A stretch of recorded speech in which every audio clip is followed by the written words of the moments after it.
قسمت کا لکھا ہوا ہر شخص کو ملتا ہے، یہ بات طے ہے۔ مجھے اور آپ کو وہی مل رہا ہے جو ہماری قسمت میں لکھا ہے، اس سے ایک حبہ بھی، ایک دانہ بھی کم نہیں ملے گا اور ایک زیادہ نہیں ملے گا۔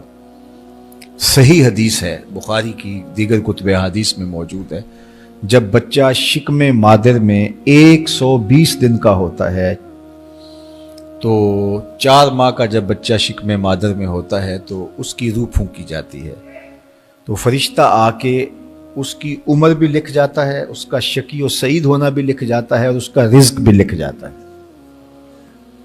تو رزق جو لکھا گیا وہ ہمیں ملے گا، اور جب جب ملنا ہے تب تب ملے گا۔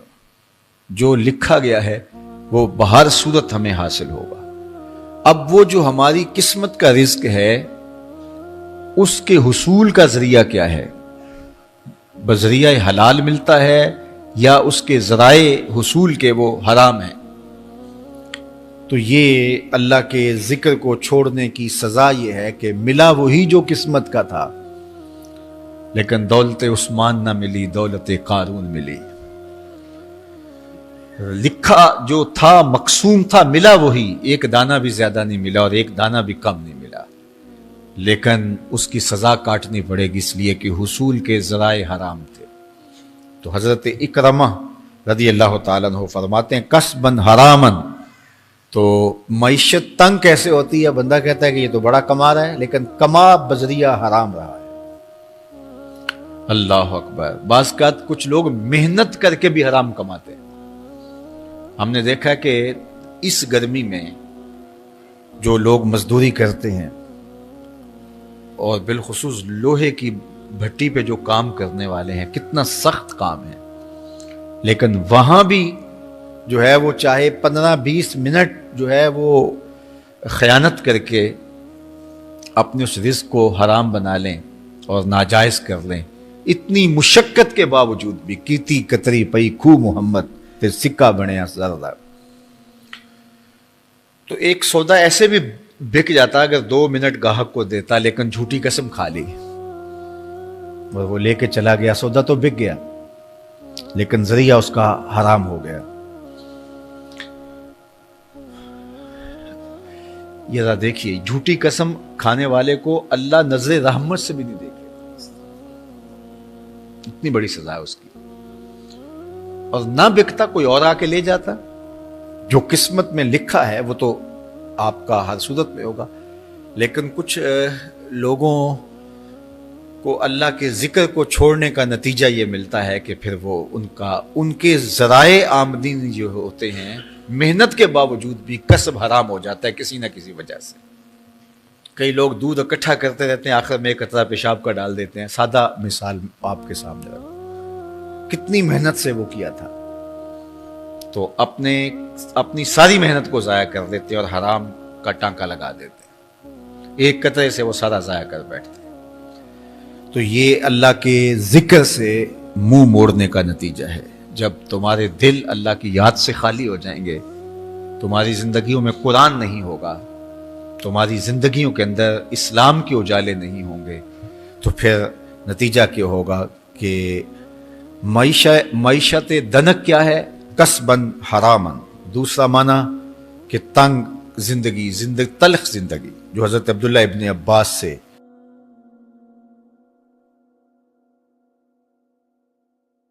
یہ امت خلیفہ بلا فصل، خلیفہ اول، امیر المومنین حضرت سیدنا ابو بکر صدیق رضی اللہ تعالیٰ عنہ کی مرہون منت ہے، ان کی احسان مند ہے۔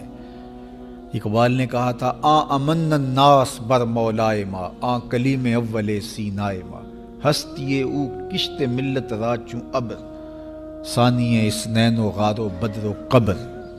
کہتے ہیں کہ وہ شخص جس نے ہمارے آقا و مولا پہ سب سے زیادہ احسانات کیے، اور میرے آقا کریم نے ارشاد فرمایا میرے اوپر جس نے بھی کوئی نیکی کی میں اس کا بدلہ چکا دیا دنیا پر ہی، لیکن ایک ابو بکر ایسے ہیں جن کی نیکیوں کا بدلہ قیامت کے دن رب ہی چکائے گا۔ یہ حضور علیہ السلام نے ارشاد فرمایا۔ اور پھر میں ما نفعنی مال احد قط، ما نفعنی مال ابی بکر مجھے کسی کے مال نے اتنا نفع نہیں دیا جتنا ابو بکر کے مال نے نفع دیا. اپنا سب کچھ حضور کی راہوں میں نچھاور کر دیا، مال پیش کیا، جان پیش کی، اولاد پیش کی، وقت دیا، ایک ایک سانس حضور کے نام کر دی. کہتے ہیں حضور علیہ السلام کا سایہ نہیں تھا، لیکن ابو بکر رضی اللہ تعالیٰ عنہ سایہ بن کے حضور کے ساتھ رہے، سائے کی طرح حضور کے ساتھ رہے. بدر کے ساتھی، حضر کے ساتھی، سفر کے ساتھی، غار کے ساتھی، حد ہو گئی مزار کے ساتھی. اللہ اکبر. ایک دن حضور ایسے نکل رہے ہیں مسجد نبوی سے تو کوئی لوگ داخل ہو رہے تھے، تو حضور کے دائیں ہاتھ میں ابو بکر کا ہاتھ تھا، بائیں میں حضرت عمر کا ہاتھ تھا. تو حضور ایسے دونوں کے ہاتھ پکڑ کے باہر نکل رہے تھے، تو کسی کو اندر آتے دیکھا تو اس کو دیکھ کر کے کہا قیامت کے دن ہم قبروں سے یوں ہی اٹھائے جائیں گے، میرے دائیں ہاتھ میں ابو بکر کا ہاتھ ہوگا، بائیں ہاتھ میں عمر کا ہاتھ ہوگا. اللہ اکبر. سیدہ کہول اہل الجنہ، جنت کے بوڑھوں کا سردار کہا. ابو بکر فی الجنہ، جنت کی بشارت دی. عشرہ مبشرہ میں سے پہلا نام حضرت ابو بکر رضی اللہ تعالیٰ عنہ کا ہے. فرمایا میرے 2 وزیر آسمان پہ ہیں، 2 وزیر زمین پہ ہیں. آسمان پہ میرے 2 وزیروں کا نام جبرائیل و میکائیل ہے، اور زمین پہ اوپر میرے 2 جو وزیر ہیں، ایک کا نام ابو بکر ہے، ایک کا نام عمر ہے. تو کیا شان ہے حضرت ابو بکر صدیق رضی اللہ تعالیٰ. ہر نبی کا صحابی عظمتوں کے معراج پہ ہے، لیکن جو شان حضور کے اس جان نثار کو دی گئی ہے، اللہ اکبر. قرآن نے بھی کہا نا وَثَانِيَ اثْنَيْنِ إِذْ هُمَا فِي الْغَارِ. اللہ اکبر. 2 میں سے دوسرا، اللہ اکبر. جب وہ غار میں تھے، 2 میں سے دوسرا. اس لفظ کی خوبصورتی ملاحظہ کیجئے، 2 میں سے دوسرا. حضرت عمر کہا کرتے تھے، حضرت صدیق اکبر کا ذکر کرتے ساتھ رو پڑتے اور کہتے کہ ابو بکر میری ساری زندگی کی نیکیاں لے لیں، وہ غار والی ایک نیکی مجھے دے دیں. ساری نیکیاں زندگی کی ابو بکر لے لیں، ایک نیکی غار والی مجھے دے دیں. تو ان کی ساری نیکیاں ایک طرف اور ابو بکر کی ایک نیکی ایک طرف. اور حضرت عمر کہا کرتے تھے کاش میں ابو بکر کے سینے کا بال ہی ہوتا. کوئی کم شان ہے؟ یہ حضرت عمر کہہ رہے ہیں. یہ عمر جس کے بارے میں میرے حضور علیہ السلام نے فرمایا کہ میرے بعد اگر نبوت کا دروازہ بند نہ ہوا ہوتا، میرے بعد اگر کسی نے نبی ہونا ہوتا تو وہ عمر ہوتا. اتنی شانوں کے مالک. ان الشیطان یفر من ظل عمر، شیطان عمر کے سائے کو دیکھ کے بھاگ جاتا ہے. وہ عمر کہہ رہے ہیں کاش میں ابو بکر کے سینے پر اگا ہوا بال ہی ہوتا. یہ شان ہے، یہ عظمت ہے. سارے حضور کے صحابی عظمتوں کے معراج پر، لیکن ان کی شان ہی وکری ہے.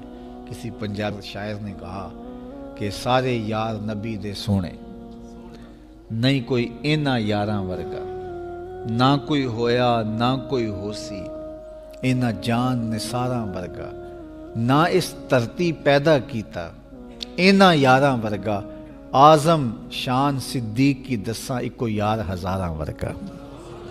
وہ عظمتوں کی کس معراج پہ امن الناس بر مولائے ماں، کلیم اول سینائے ماں، ہستی او کشت ملت راچو ابر، ثانی سنین و غار و بدر و قبر. بدر کے بھی ساتھی، قبر کے بھی ساتھی، مزار کے بھی ساتھی، غار کے بھی ساتھی. اور کھیت اسلام کی کھیتی کے لیے ابر بہار کی طرح برسے اور سیراب کر گئے. اور اس امت کے لیے انہوں نے جو کام کیا وہ انہی کا مقصوم